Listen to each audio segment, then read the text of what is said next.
तो tuning of the controllers क्यों required है, ठीक है, हम इसको पॉइंट वाइज एक्सप्लेन करते हैं आपको।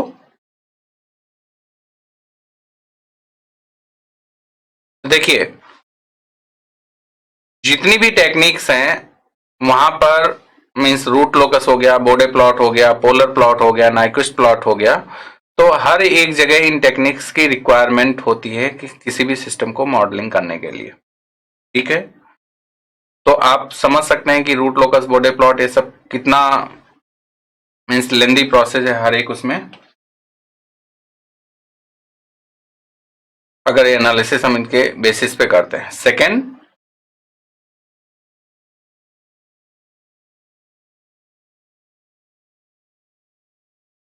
system models may be determined using system identification techniques such measuring output for an impulse or step input। Generally हम अभी तक क्या करते आ रहे हैं कि हर एक सिस्टम को डिजाइन करने के लिए या उसके मॉडल को डिटरमाइन करने के लिए हम क्या करते हैं कि वहां पर या तो यूनिट स्टेप यूज कर रहे हैं या फिर इम्पल्स इनपुट यूज कर रहे हैं, ठीक है। कहीं कहीं पर रैंप और पैराबोला भी यूज कर रहे हैं। तो जितने भी आउटपुट्स हम मेजर कर रहे हैं वो इन्हीं इनपुट्स के लिए जनरली हम मेजर करते हैं। थर्ड,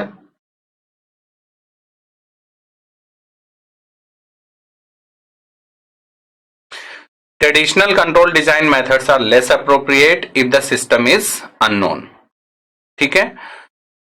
तो इसलिए हमें और ट्यूनिंग की रिक्वायरमेंट पड़ती है। Next point,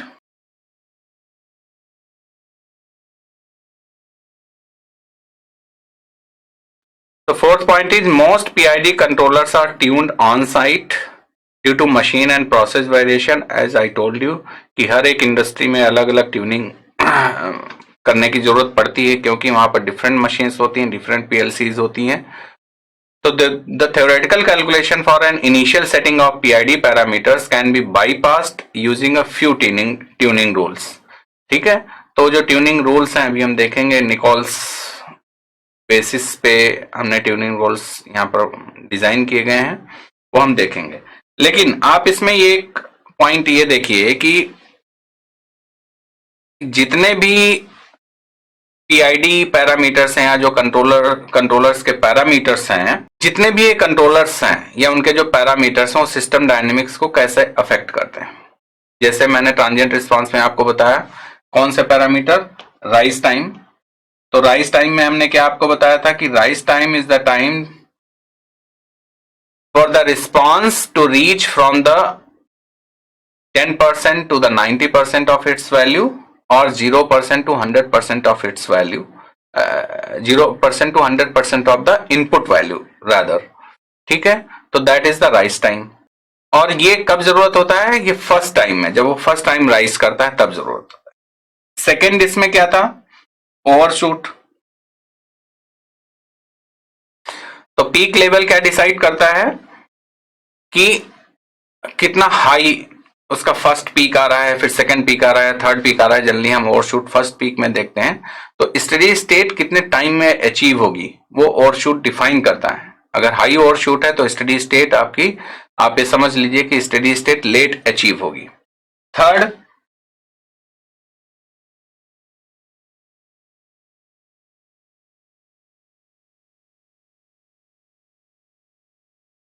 this is the time to convert the steady state, ठीक है।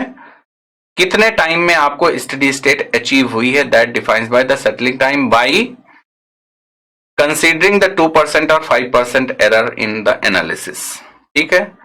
वैसे जितनी कम एरर हो उतना ही हम इसको कंसीडर करते हैं, ठीक। And last is the steady state error. It is the error between the steady state and output and the input value. तो ये कुछ डायनेमिक्स, कुछ पैरामीटर्स हैं जो कंट्रोलर्स के डायनेमिक्स को अफेक्ट करते हैं। तो इन्हीं पैरामीटर्स को हमने इंप्रूव करने की कोशिश की है यूजिंग कंट्रोलर्स, ठीक है, इन सिस्टम्स में। लेकिन जैसा कि मैंने बताया कि हर एक इंडस्ट्री में मशीन्स अलग होती हैं, उनमें जो वेरिएशंस होते हैं प्रोसेसेस के वो डिफरेंट होते हैं, तो इसलिए उनको वहां पर लोकली ट्यून करने की जरूरत पड़ती है, ठीक है। देखिए ये हमने एक टेबल बनाई है जिसमें हमने क्या शो किया है, इफेक्ट ऑफ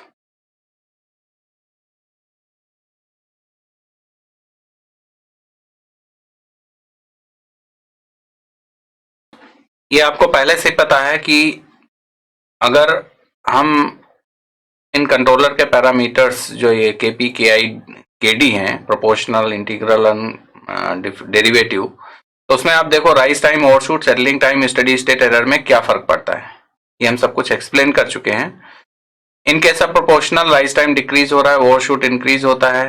सेटलिंग टाइम के लिए no definite trend means minor changes होते हैं, इसलिए हमने ऐसा मेंशन किया है। स्टेडी स्टेट एरर डिक्रीज होती है प्रोपोर्शनल में, ठीक है, डिक्रीज होती है, एलिमिनेट नहीं हो रही है। सिमिलरली इंटीग्रल कंट्रोलर के लिए, इंटीग्रल कंट्रोलर में स्टेडी स्टेट एरर एलिमिनेट हो जाती है, एंड डेरिवेटिव कंट्रोलर में कोई भी स्टेडी स्टेट एरर के लिए कोई डेफिनेट ट्रेंड नहीं है। आप उसमें देखेंगे कि ट्रांजिएंट रिस्पांस आपका इंप्रूव होता है, तो इसलिए ओवरशूट भी डिक्रीज हो रहा है और सेटलिंग टाइम भी डिक्रीज हो रहा है। तो ये तो हमने इंप्रूवमेंट्स या फिर जो चेंजेस हैं पैरामीटर्स में वो देखें डिफरेंट कंट्रोलर्स में, ठीक है। तो जो हम पीआईडी कंट्रोलर यूज कर रहे हैं या पीआईडी सेपरेट कंट्रोलर्स हम देख रहे हैं, तो उसमें ये जो केपी के आई के डी है, इनकी अपनी इंडिविजुअल जो पार्टिसिपेशन है वो क्या होना चाहिए, तो वो हम पॉइंट वाइज आपको मेंशन कर रहे हैं।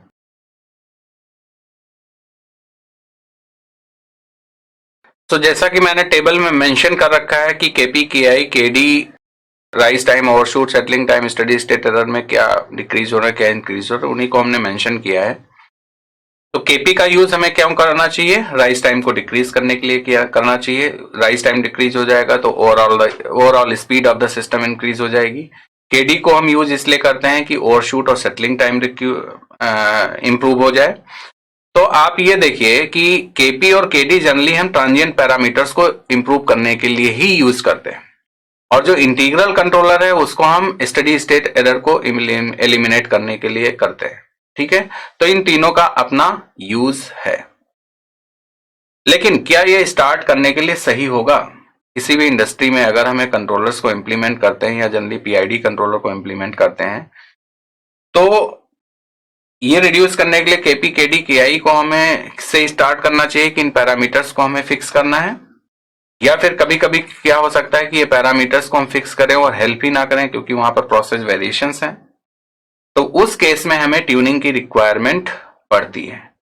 और वहां पर जिगलर निकोल्स ने ट्यूनिंग मेथड इसमें दिया है, ठीक है। वो हम एक टेबल अभी आपको एक प्रोवाइड करेंगे, फिर उसको एक्सप्लेन करेंगे, ठीक है। तो जिगलर निकोल्स ट्यूनिंग मेथड, तो जरूरी नहीं कि हम केपी केडी केआई से ही स्टार्ट करें, कुछ ट्यूनिंग पैरामीटर्स हम इनकी हेल्प से सेट कर सकते हैं।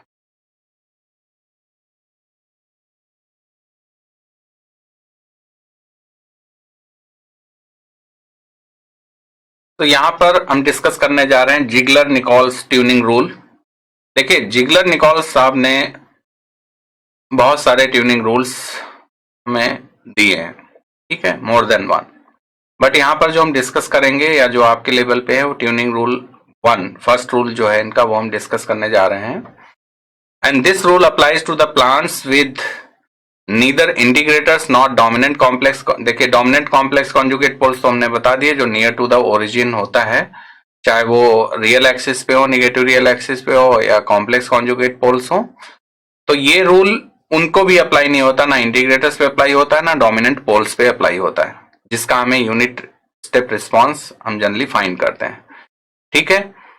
तो हम जो इसका रिस्पॉन्स अभी देखेंगे, ठीक है, विदाउट, जिसमें हम देखते हैं कि डिले टाइम आता है, फिर राइज टाइम आता है, तो इसमें हम पीक और शूट हम स्टडी नहीं करेंगे, ठीक है। पीक और शूट का हम पार्ट इसमें नहीं कंसीडर करेंगे, यूनिट स्टेप इनपुट होगा, और उसमें हम देखेंगे कि ये एस शेप्ड कर्व फॉर्म कर रहा है, जिसको हम रिएक्टेंस कर्व कहते हैं, ठीक है।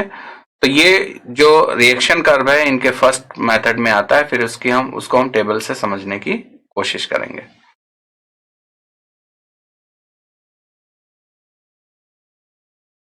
तो यहां पर देखिए हमने एक ट्रांजिएंट रिस्पॉन्स ड्रॉ किया है, CT is the output of that control system, it varies with respect to the time. तो आपको पता है कि इनिशियली डिले टाइम होता है और फिर इसमें time constant means rise time आता है कि 10% to the 90% of the value. तो हमने दोनों टाइम को यहाँ पर मेंशन किया हुआ है और इसमें हमने टेंजेंट लाइन ड्रॉ की है। तो ये आप देखो कि ये एस शेप्ड कर्व फॉर्म कर रहा है जिसको हम रिएक्शन कर्व बोलते हैं, ठीक है। तो इसी के बेसिस पे जिग्लस निकोल्स ने ट्यूनिंग मेथड प्रोवाइड किया है। तो अब हम उसकी हम टेबल ड्रॉ करेंगे, फिर हम फर्दर उसको एक्सप्लेन करेंगे। तो आप इस टेबल को देखिए, इस टेबल में हमने टाइप ऑफ कंट्रोलर्स मेंशन किए हुए हैं और प्रोपोर्शनल, इंटीग्रल और डेरिवेटिव कंट्रोलर के जो पैरामीटर्स हैं वो मैंने मेंशन किए हुए हैं। Where t is the time constant and td is the delay time।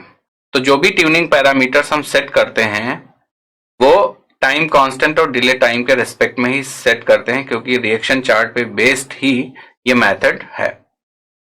तो अगर पी टाइप कंट्रोलर है तो उसमें जो अगर प्रोपोर्शनल कंट्रोलर का हमें पैरामीटर सेट करना है, ट्यून करना है, तो हमें उसका रेशियो देखना है t अपॉन TD, ठीक है। t अपॉन TD का रेशियो देखना है।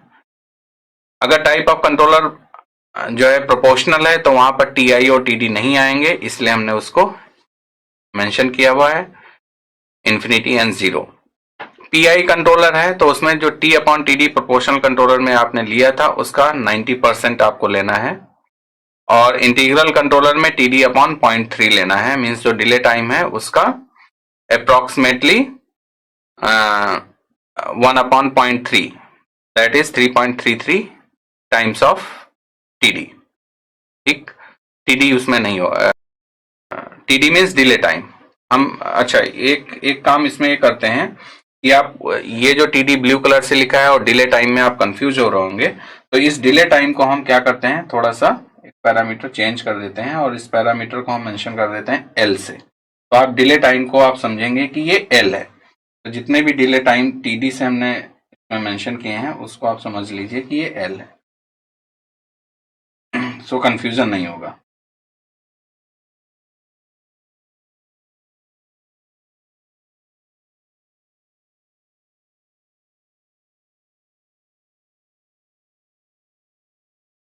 ठीक है, तो आपको इस तरह से समझना है क्योंकि ये मैनुअल ट्यूनिंग होती है, मींस मशीन साइड में, इंडस्ट्रियल साइड पे। तो इस प्रोपोर्शन में आपको डिले टाइम और जो टाइम कांस्टेंट है इस प्रोपोर्शन में मैनुअल ट्यूनिंग करनी पड़ती है, ठीक है। तो ये जो है जिगलर निकोल्स ट्यूनिंग रूल 1 है जिसके अकॉर्डिंग हम पी कंट्रोलर्स की जो है ट्यूनिंग करते हैं, ठीक है।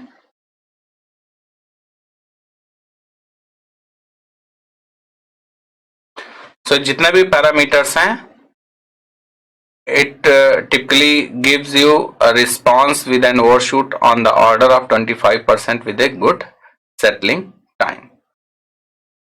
So actually tuning is a huge topic, but आपके लेवल पे ट्यूनिंग जिग्लस निकोल्स ट्यूनिंग रूल 1 ही एप्लीकेबल है, मीन्स इतना ही सफिशिएंट है आपके लिए। तो आपको सिर्फ यही पैरामीटर्स इनकॉर्पोरेट करने हैं अपने जो क्वेश्चन आएगा इस पे ट्यूनिंग पे बेस पे, और इसमें आपको रिएक्शन कर्व जो एस शेप रिएक्शन कर्व है इसको ड्रॉ करना है। इसके बेस पे पैरामीटर्स आपको मेंशन करने हैं, एंड पैरामीटर्स में सिर्फ डिले टाइम और टाइम कांस्टेंट आएगा, ठीक है। तो this is all about tuning of the controllers. तो बच्चों अभी हमने लर्निंग आउटकम 2 कंप्लीट कर लिया है। आई होप कि आपको अच्छे से समझ में आ गया होगा। आइए अब हम आपका नॉलेज चेक करते हैं।